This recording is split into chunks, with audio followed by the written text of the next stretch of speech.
So hello and welcome back guys. कैसे हो आप सभी लोग। स्वागत करता हूं मैं आपका मेरी इस ट्रेडिंग बेसिक्स सीरीज में, जिसमें आप सीखने वाले हो ट्रेडिंग के सारे बेसिक्स इन वन प्लेलिस्ट। सो इस वाले वीडियो में हम टोटल 5 टाइप्स के मार्केट्स सीखने वाले हैं। उसमें से सबसे पहला मार्केट होगा स्टॉक मार्केट, उसके बाद क्रिप्टो मार्केट, उसके बाद forex market and then derivatives market and commodity market.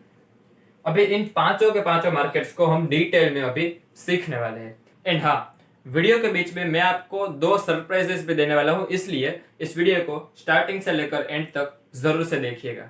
सो बिना किसी देरी के स्टार्ट करते हैं हमारे सबसे पहले मार्केट के साथ, जो कि है स्टॉक मार्केट। अभी स्टॉक मार्केट क्या है वो सीखने से पहले सबसे पहले आपको सीखना पड़ेगा कि शेयर्स क्या होते हैं। अभी क्या सीखना है आपको कि शेयर्स क्या होते हैं। शेयर्स मतलब कि किसी भी कंपनी की ओनरशिप का छोटा सा हिस्सा, इसको हम शेयर्स कहते हैं। आपको पता ना चला हो तो मैं आपको एक एग्जांपल से समझाता हूं। मान लो कोई एक कंपनी है जिसकी टोटल वैल्यू है 100 करोड़। अभी उसने उसकी कंपनी को 1 करोड़ टुकड़ों में डिवाइड किया। ओके, उसने 1 करोड़ में डिवाइड किया, मतलब कि 1 करोड़ है उसके शेयर्स। तो यहां पे जो एक शेयर है ना, एक शेयर, ये इस पूरी की पूरी कंपनी का छोटा सा हिस्सा है। ओके, अभी आपको इससे समझ में आ गया होगा कि शेयर्स क्या होते हैं। अभी इसको और इजी बनाने के लिए मैं आपको दूसरा एग्जांपल देता हूं। सो रिलायंस की कंपनी है। अभी मान लो रिलायंस के ओनली 100 शेयर्स ही है मार्केट में। ओके, ये सिर्फ एग्जांपल है, यहां पे मैं लिख देता हूं एग्जांपल। यहां पे रिलायंस कंपनी के 100 शेयर्स है। तो अभी आपने मान लो रिलायंस का 1 शेयर खरीदा, तो आप सीधा सीधा ही रिलायंस के 1% ओनर में आ जाओगे। क्यों? क्योंकि आपने रिलायंस का 1 शेयर खरीदा है, इसलिए। एंड हाँ, मैं आपको बता दूं, ये सिर्फ एग्जाम्पल ही था। रियल लाइफ में कोई भी कंपनी के करोड़ों टुकड़े होते हैं। अभी हमारे यहाँ पे दूसरा पॉइंट आता है, जो कि है प्रॉफिट कैसे कमाते हैं। क्योंकि एट द एंड सभी को प्रॉफिट ही कमाना है। तो ये सिखाने के लिए भी मैं आपको एक एग्जांपल देता हूं। मान लो टीसीएस का 1 शेयर है। टीसीएस मतलब कि टाटा कंसल्टेंसी सर्विसेज, इसका शॉर्ट फॉर्म है ये। इसका 1 शेयर का प्राइस है 1000 रुपए। ओके, तो आपने अभी 1000 रुपए पे 1 शेयर खरीद लिया और आपने उसको सेल किया 1200 रुपए में। ये क्या हुआ? सेल हो गया एंड ये बाय। तो अभी यहाँ पे आपने लोअर प्राइस पे खरीदा एंड हायर प्राइस पे बेच दिया। तो यहाँ पे आपको होगा प्रॉफिट कितने का? 200 रुपए का। क्यों? क्योंकि आपने कम प्राइस पे, मतलब कि 1000 के प्राइस पे खरीदा था एंड 1200 के प्राइस पे बेच दिया। तो आपको होगा प्रॉफिट कितने का? 200 रुपए का। और इसी तरह लॉस में भी, अगर आपने 1000 रुपए में खरीदा एंड थोड़े टाइम बाद उस शेयर की वैल्यू है वो गिर के 900 रुपए आ जाए और आपने 900 में अभी बेचा, तो आपने क्या किया? ज्यादा प्राइस पे खरीदा एंड कम प्राइस पे बेचा। तो आपको यहाँ पे होगा लॉस कितने का? 100 रुपए का। क्योंकि आपने 1000 पे बाय किया एंड 900 पे बेचा, इसलिए। सो अभी मैं आपको ये भी बता दूं कि ये मार्केट कब ओपन होता है कब क्लोज होता है। तो ये मार्केट मंडे टू फ्राइडे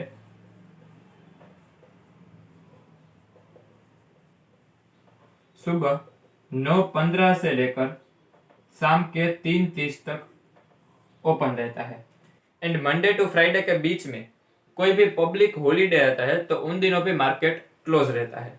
हमारा दूसरा मार्केट आता है जो कि है क्रिप्टो मार्केट। अभी क्रिप्टो मार्केट क्या है? क्रिप्टो मार्केट मतलब कि एक ऐसी फाइनेंशियल मार्केट जहां पे डिजिटल एसेट्स को ट्रेड किया जाता है, जैसे कि bitcoin, Ethereum, Solana, XRP, BNB and Dogecoin. ऐसे कॉइन्स को ट्रेड किया जाता है, मतलब कि बाइंग एंड सेलिंग होती है। अभी जैसे आपने स्टॉक मार्केट में सीखा कि वहां पे कंपनीज के शेयर्स की ट्रेडिंग होती है, वैसे ही यहाँ पे कॉइन्स मतलब कि डिजिटल एसेट्स या फिर वर्चुअल एसेट्स की ट्रेडिंग होती है। अभी मैं कितनी देर से बोल रहा हूँ डिजिटल एसेट। अभी मैं आपको डिफरेंस बताता हूँ कि digital asset and physical asset के बीच में क्या डिफरेंस होता है। फिजिकल एसेट मतलब कि आप एग्जांपल ले लो, आपकी कार। आप अपनी कार को टच कर सकते हो, क्यों? क्योंकि वो फिजिकल एसेट है। बट आप वैसे ही बिटकॉइन को टच नहीं कर सकते क्योंकि वो वर्चुअल एसेट है, वो डिजिटल एसेट है। इसलिए अभी आपने समझ लिया कि क्रिप्टो मार्केट क्या होता है। उसके बाद आपके माइंड में क्वेश्चन आया होगा कि क्रिप्टो मार्केट मूव कैसे करता है। सो क्रिप्टो मार्केट कैसे मूव करता है? मेनली दो रीजंस की वजह से क्रिप्टो मार्केट मूव करता है। सबसे पहला डिमांड एंड दूसरा सप्लाई। इन दो रीजंस से मार्केट मूव करता है। सबसे पहले मैं आपको डिमांड सिखाता हूं कि डिमांड क्या होता है। कोई भी चीज के बायर्स ज्यादा हो एंड सेलर्स कम हो, तो वहां पे डिमांड क्रिएट होती है। इन शॉर्ट, बायर्स की वजह से डिमांड क्रिएट होती है एंड डिमांड की वजह से कोई भी चीज का प्राइस ऊपर जाता है, मतलब कि चीज का प्राइस बढ़ता है। उसी तरह से सप्लाई में भी, सप्लाई मतलब कि कोई भी चीज के सेलर्स ज्यादा हो एंड बायर्स कम हो, तब सप्लाई क्रिएट होती है। इन शॉर्ट, सेलर्स की वजह से जो क्रिएट होता है उसको हम कहते हैं सप्लाई। एंड जब सप्लाई मार्केट में आती है तब कोई भी चीज का प्राइस नीचे गिरता है, मतलब कि उस चीज का प्राइस कम होता है। अभी क्रिप्टो का प्राइस ऊपर कब जाएगा? जब क्रिप्टो की डिमांड ज्यादा होगी एंड सप्लाई कम होगी। डिमांड ज्यादा एंड सप्लाई कम, मतलब कि बायर्स ज्यादा होंगे एंड सेलर्स कम। सो जब डिमांड ज्यादा होती है एंड सप्लाई कम होती है, या फिर बायर्स ज्यादा होते हैं एंड सेलर्स कम होते हैं, तब कोई भी क्रिप्टो हो गया उसका प्राइस ऊपर जाता है। उसी तरह से कोई भी क्रिप्टो का प्राइस नीचे कब जाता है? जब उस क्रिप्टो की सप्लाई ज्यादा होगी एंड डिमांड कम होगी, या फिर उसके सेलर्स ज्यादा होंगे। ओके, सेलर्स ज्यादा होंगे एंड बायर्स कम होंगे। तो ये दो रीजंस से कोई भी क्रिप्टो का प्राइस नीचे जाता है। जब सप्लाई मतलब कि सेलर्स ज्यादा होंगे एंड डिमांड मतलब कि बायर्स कम होंगे, तब कोई भी क्रिप्टो का प्राइस नीचे जाता है। अभी मैं आपको इस क्रिप्टो मार्केट की टाइमिंग बता दूं, मतलब कि यह किन टाइम पे ओपन रहता है। सो ये मार्केट 24 घंटे 7 दिन ओपन रहता है, मतलब कि हफ्ते के 7 दिन 24 घंटे ये मार्केट ओपन ही रहता है। इसका मतलब यह है कि आप रात के 2-3 बजे उठ के भी मार्केट देखोगे, क्रिप्टो मार्केट, तब आपको प्राइस मूवमेंट ही दिखता ही होगा, क्योंकि क्रिप्टो मार्केट कभी भी बंद ही नहीं होता। सो बढ़ते हैं हमारे थर्ड मार्केट की तरफ, जो कि है फॉरेक्स मार्केट। अभी फॉरेक्स मार्केट क्या है? फॉरेक्स मार्केट मतलब कि एक ऐसा फाइनेंशियल मार्केट जहां पे अलग अलग देशों की करेंसीज की ट्रेडिंग होती है, मतलब कि कोई भी देश की ऑफिशियल करेंसी। अभी कौन सी करेंसी? जैसे कि यहाँ पे इंडिया में क्या चलता है? इंडिया में चलता है रुपीस। बट जब आप इंडियन रुपीस को दुबई में लेके जाओगे तो दुबई में इंडियन रुपीस नहीं चलेगा, क्योंकि दुबई की ऑफिशियल करेंसी क्या है? दिरहम। एंड आप दुबई का दिरहम एंड इंडियन रुपीस लेकर अमेरिका जाओगे तो वहां पे दिरहम एंड रुपीस दोनों नहीं चलेगी, क्योंकि अमेरिका की ऑफिशियल करेंसी क्या है? डॉलर है। सो कोई भी देश की ऑफिशियल करेंसीज होती है एंड उस करेंसीज की जहां पे ट्रेडिंग होती है उसको हम कहते हैं फॉरेक्स मार्केट। सो मेरे कहने का मतलब ये है कि कोई भी देश की ऑफिशियल करेंसीज की जहां पे ट्रेडिंग होती है उसको हम कहते हैं फॉरेक्स मार्केट।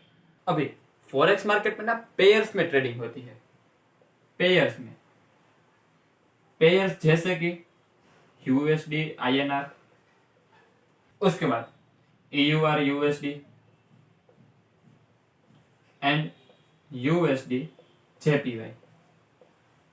सो ये अलग अलग देशों की करेंसी है एंड उसकी पेयर्स में ट्रेडिंग होती है। सो यहाँ पे यूएसडी आईएनआर है, ये एक पेयर है। अभी दूसरा ईयूआर यूएसडी है, ये भी एक पेयर है। उसके बाद यूएसडी जेपीवाई है, ये भी एक पेयर है। सो बेसिकली यहाँ पे फॉरेक्स मार्केट में पेयर्स में ट्रेडिंग होती है, जैसे कि USD INR, EUR USD, USD JPY. So ये इसके एग्जांपल्स है। क्या है? एग्जांपल्स है। अभी इसको और इजीली समझने के लिए मैं आपको एक दूसरा एग्जांपल देता हूं। अभी मान लो यूएसडी आईएनआर का प्राइस अभी चल रहा है 86 रुपीज। यूएसडी आईएनआर का अभी प्राइस है 86 रुपीज। सो इसका मतलब क्या है? इसका मतलब है कि आप अगर 86 भारतीय रुपीस दोगे तब उसके सामने आपको $1 मिलेगा, और उसी तरह से अगर आप $1 दोगे तो उसके सामने आपको 86 भारतीय रुपीस मिलेंगे। सो इसका सिंपली मीनिंग यही होता है यूएसडी आईएनआर का, कि आप एक यूएसडी दोगे तो उसके सामने आपको 86 आईएनआर रुपीस मिलेंगे, और अगर आप 86 आईएनआर रुपीस दोगे तो उसके सामने आपको $1 मिलेगा। सो यही है बेसिक फॉरेक्स मार्केट। इसके बाद वाला हमारा मार्केट आता है फोर्थ मार्केट, जो कि है डेरिवेटिव्स मार्केट। अभी डेरिवेटिव्स मार्केट क्या होता है? डेरिवेटिव्स मार्केट मतलब कि, अरे मुझे आपको सरप्राइज बताना था ना। चलो कोई बात नहीं, सबसे पहले आप ये मार्केट सीख लो, उसके बाद मैं आपको सरप्राइज भी बता दूंगा। डेरिवेटिव्स मार्केट मतलब कि एक ऐसा मार्केट जहां पे कंपनीज के शेयर्स की डायरेक्ट ट्रेडिंग नहीं होती, बल्कि उसके जो फ्यूचर बेस्ड कॉन्ट्रैक्ट्स है उसकी ट्रेडिंग होती है। यहाँ पे क्या हो रहा है? यहाँ पे कंपनी के शेयर पर फोकस नहीं किया जा रहा। ध्यान से सुनना ये बात, यहाँ पे कंपनी के शेयर पर फोकस नहीं किया जा रहा, यहाँ पे फोकस किया जा रहा है प्राइस मूवमेंट पर। अभी आपने समझ लिया कि डेरिवेटिव्स मार्केट क्या होता है। अभी हम समझते हैं कि डेरिवेटिव्स मार्केट में क्या ट्रेड होता है। यहाँ पे दो टाइप्स है। सबसे पहला फ्यूचर्स एंड दूसरा ऑप्शंस। अभी फ्यूचर्स एंड ऑप्शंस यहाँ पे ट्रेड होते हैं। फ्यूचर्स एंड ऑप्शंस क्या होते हैं? सबसे पहले आप समझो कि फ्यूचर्स क्या होते हैं। फ्यूचर की कोई एसेट की एक फिक्स्ड प्राइस को बाय एंड सेल करना, मतलब कि ट्रेड करना, उसको हम कहते हैं फ्यूचर्स। उसके बाद ऑप्शंस। ऑप्शंस क्या होता है? मतलब कि एक कॉन्ट्रैक्ट को बाय एंड सेल करने का राइट देता है, उसको हम कहते हैं ऑप्शंस। ऑप्शंस में भी दो टाइप्स आते हैं। सबसे पहला कॉल ऑप्शन एंड दूसरा पुट ऑप्शन, जैसे कि Nifty call option and bank Nifty put option. हाँ, सरप्राइज बताना है ना। सरप्राइज ये है, दो बात है सरप्राइज में। सबसे पहली बात, मैं अभी ये सोच रहा हूं कि मेरे जो लाइव ट्रेड्स है उस लाइव ट्रेड के एनालिसिस वीडियोस, या फिर वो ट्रेड मैंने लिया तो उसका लॉजिक क्या है, तो उसके लॉजिक वीडियोस भी मैं मेरे यूट्यूब चैनल में अपलोड करूं, कि जिससे आपको पता चल सके कि कोई भी ट्रेड को कैसे प्लान करना है। ओके। एंड अगर मैंने ट्रेड प्लान किया और मुझे लॉस हुआ तो मैंने ऐसी क्या मिस्टेक्स की कि जिसकी वजह से मुझे लॉस हुआ, तो वो भी आपको जानने को मिले। दूसरी बात, मैं अभी ये सोच रहा हूँ कि अभी मैं आपको जो फाइनेंशियल मार्केट सिखा रहा हूँ वो फाइनेंशियल मार्केट्स में एक मार्केट पर पर्टिकुलर एक वीडियो बनाओ। जैसे कि स्टॉक मार्केट है तो स्टॉक मार्केट के ऊपर पर्टिकुलर एक वीडियो, क्रिप्टो मार्केट के ऊपर एक वीडियो, फॉरेक्स मार्केट पर एक वीडियो, वैसे पर्टिकुलर वीडियोस बनाओ कि जिससे आपको एक मार्केट बेसिक से लेके एडवांस तक सब कुछ समझ में आ जाए। सो अभी आपका इस बारे में क्या कहना है वो मुझे कमेंट सेक्शन में जरूर से बताइएगा।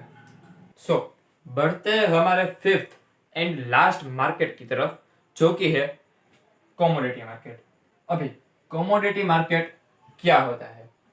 सो कमोडिटी मार्केट मतलब कि एक ऐसा मार्केट जहां पे raw materials and natural resources की ट्रेडिंग होती है, मतलब कि बाइंग एंड सेलिंग होती है।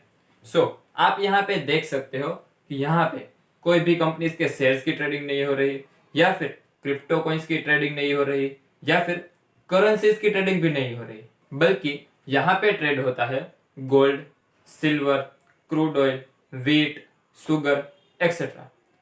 उसकी ट्रेडिंग जहां पे होती है उसको हम कहते हैं कमोडिटी मार्केट। सो अभी यहाँ पे एक बेसिक क्वेश्चन आपके माइंड में आया होगा कि यहाँ पे क्या ट्रेड होता है।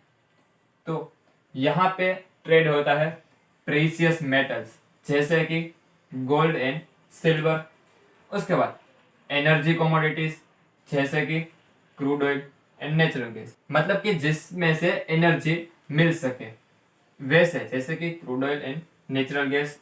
उसके बाद इंडस्ट्रियल मेटल्स जैसे कि कॉपर, जिंक, एल्यूमिनियम। उसके बाद एग्रीकल्चरल कमोडिटीज, मतलब कि जो एग्रीकल्चर में यूज होते हैं वो कमोडिटीज जैसे कि व्हीट, कॉटन, शुगर एक्सेट्रा। सो यहाँ पे इन सारी चीजों की ट्रेडिंग होती है कहाँ पे? कमोडिटी मार्केट में। सो अभी ये मार्केट है तो मार्केट में प्राइस भी चेंज होते हैं, बट कैसे होते हैं? तो उनके मेजरली तीन रीजन है। सबसे पहले डिमांड एंड सप्लाई, दूसरा वेदर एंड तीसरा ग्लोबल न्यूज या फिर इवेंट्स। अभी सबसे पहले हम डिमांड एंड सप्लाई की वजह से प्राइस कैसे चेंज होता है वो देखते हैं। अभी ये कमोडिटी मार्केट है तो अभी यहाँ पे डिमांड ज्यादा होगी एंड सप्लाई कम होगी तो प्राइस ऊपर जाएगा, एंड इसी का उल्टा डिमांड कम होगी एंड सप्लाई ज्यादा होगी तो प्राइस नीचे जाएगा। सो डिमांड एंड सप्लाई की वजह से प्राइस चेंजेस आते हैं। अभी वेदर के कारण जो प्राइस मूवमेंट कैसे आ सकता है? सो अभी मान लो वेदर खराब हुआ तो मार्केट में क्रॉप्स कम आएंगी, इसीलिए क्रॉप्स जब कम आएंगे तो उसकी डिमांड बढ़ेगी, डिमांड बढ़ेगी तो क्रॉप्स का प्राइस भी बढ़ेगा। सो इसीलिए वेदर भी एक रीजन है कि जिसकी वजह से कमोडिटी का प्राइस भी चेंज होता है। उसके बाद ग्लोबल न्यूज या फिर इवेंट्स, अभी वॉर की सिचुएशन हो या फिर कोई भी क्रूड ऑयल के रिलेटेड कोई भी न्यूज आए तो क्रूड ऑयल के प्राइसेस में राइज भी आ सकता है और डंप भी आ सकता है। तो ग्लोबल न्यूज एंड इवेंट्स के ऊपर भी जो प्राइस मूवमेंट है वो आ सकता है मार्केट में। सो यही थे तीन मेन रीजंस की जिसकी वजह से प्राइस मूवमेंट आता है। सबसे पहला डिमांड एंड सप्लाई, दूसरा वेदर, तीसरा ग्लोबल न्यूज या फिर इवेंट्स। सो अभी आपने इस वाले वीडियो में क्या सीखा? आपने इस वाले वीडियो में सीखा कि स्टॉक मार्केट क्या होता है। स्टॉक मार्केट मतलब कि जहां पे कंपनीज के शेयर्स की ट्रेडिंग होती है उसको हम कहते हैं स्टॉक मार्केट। उसके बाद दूसरा क्रिप्टो मार्केट, क्रिप्टो मार्केट मतलब कि जहां पे डिजिटल एसेट्स या फिर डिजिटल करेंसीज जैसे कि bitcoin, Ethereum, Solana, XRP etcetera जैसे जो कोइंस है, मतलब कि डिजिटल करेंसीज है, उसको ट्रेड किया जाता है तो उसको हम कहते हैं क्रिप्टो मार्केट। उसके बाद फॉरेक्स मार्केट जहां पे अलग अलग देशों की करेंसीज की ट्रेडिंग होती है। उसके बाद fourth derivatives market, derivatives market मतलब कि जहां पे फ्यूचर्स एंड ऑप्शंस की ट्रेडिंग होती है। उसके बाद last commodity market, commodity market मतलब कि जहां पे गोल्ड, सिल्वर जैसे natural resources and raw materials की ट्रेडिंग होती है उसको हम कहते हैं commodity market. So I hope कि आपको ये वाला वीडियो अच्छा लगा होगा। अगर आपको ये वाला वीडियो अच्छा लगा हो तो इस वीडियो को लाइक कर दीजिए, चैनल पर नए हो तो सब्सक्राइब कर लीजिए। एंड हाँ, मैं मिलता हूँ आपसे अगले वीडियो में, तब तक के लिए बाय।